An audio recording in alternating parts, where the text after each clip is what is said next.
ఓం శ్రీ గురుభ్యో నమ. గం గణాధిపతే నమ. ఈ యొక్క సహస్రారమ్మ నామం. ఇక్కడ సన్ వస్తాడు గ్రహము, ఆ పైన కొంచెం ఎత్తులో కేతు వస్తాడు, ఆ పైన గాయత్రి వస్తుంది.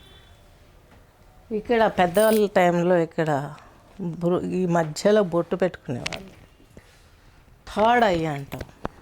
మన కరోనా వచ్చినప్పుడు టెంపరేచర్ రిస్ట్ దగ్గర చూడడం స్టార్ట్ చేశారు, భ్రూమధ్యంన చేయకుండా. ఎందుకంటే ఆ థర్డ్ ఐ దెబ్బ తగిలిందంటే మనిషి కొలాప్స్ అయిపోతాడు. అందుకని అక్కడ ఇక్కడ టచ్ చేస్తాడు.